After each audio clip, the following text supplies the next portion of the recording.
Eh bien le bonjour les amis, j'espère que vous allez bien, mais en tout cas ça va... bah pas ouf en fait.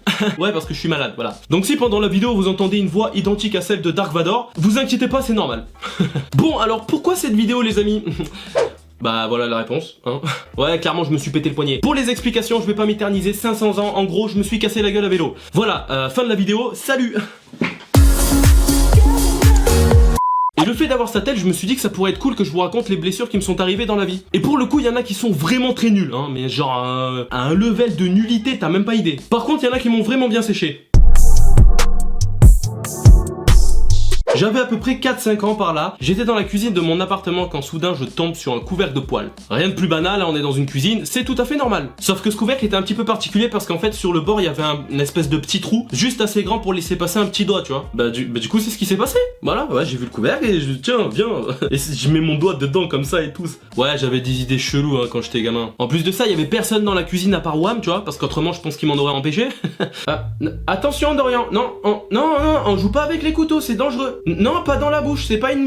Et c'est à partir de ce moment-là que c'est parti en sucette, hein, comme on dit en CO2. Ouais, en fait il était keblo, tu vois. Tellement bien d'ailleurs que ma mère a dû me mener au médecin. Et heureusement pour moi, il était juste en dessous de là où on habitait. Parce que t'imagines, tu croises dans la rue un enfant avec un doigt dans un couvercle, tu sais, qui se promène comme ça.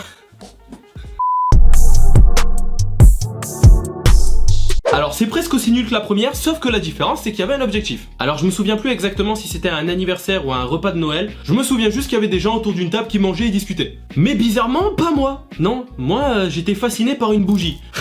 Tu sais d'avance que la suite ça sent la merde, tu vois. Une bougie, un enfant, ça va pas bien ensemble. Et juste à côté de cette bougie là, il y avait une boîte de sucre posée juste à côté. C'était pour le café. Et puis là, il y a une idée qui m'est traversé l'esprit, je me suis dit tiens, si j'essayais de faire du caramel. Je prends un sucre et je le fais cramer comme ça avec la flamme de la bougie. Et peut-être je vais arriver à faire du caramel. Sauf que comme le sucre devenait de plus en plus chaud, moi à un moment il a bien fallu que je lâche la main, tu vois. Sauf qu'en dessous il y avait mon poignet qui était positionné comme as. La suite, bon bah je vous laisse deviner. D'ailleurs je tiens à préciser que personne qui m'a vu faire a osé prendre la parole pour dire attention, il y a le petit là, il est en train de jouer avec la flamme de la bougie. Je crois que c'est dangereux. Tu vas te cramer, tu vas te... mais ouais, mais je l'avais dit aussi, hein. Personne m'écoute ici.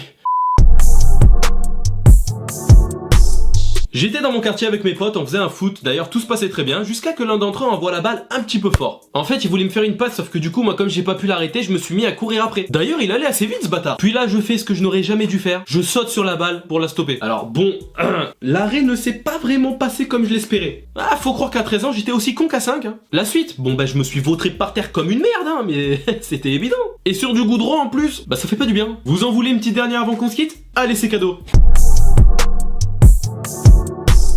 J'étais encore une fois dans mon quartier, je faisais du vélo tranquillement, quand soudain je suis passé entre une voiture et un petit muret. C'était le muret d'une maison d'à côté en fait. Du coup je passe entre les deux, tu vois, comme ça, tranquille, roulez pas trop vite non plus. C'est d'ailleurs pour ça que j'ai perdu l'équilibre. Et comme j'avais pas de frein sur mon vélo puisque c'était un BMX et qu'à l'époque dans le quartier on voulait tous la péter et avoir un BMX sans frein comme les rock riders, tu vois. Du coup j'avais enlevé les freins, voilà. J'avais passé 1 heure à enlever les vis et les câbles, je me rappelle, avec un petit tournevis là comme ça. Bah j'aurais pas dû en fait. Donc comme j'ai perdu l'équilibre, j'ai penché du côté droit et évidemment c'était le côté du muret. Bon pour la suite c'est un peu dégueulasse en fait, si tu veux, mon doigt a râpé le long du mur, voilà. Et c'était pas un mur lisse en plus, tu vois, c'était un mur en crépi un peu. Donc ouais, je l'ai senti.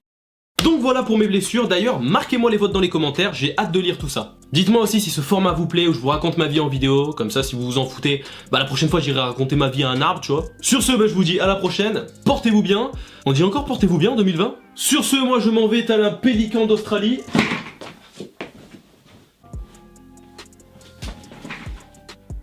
Ça vient d'Australie les pélicans ?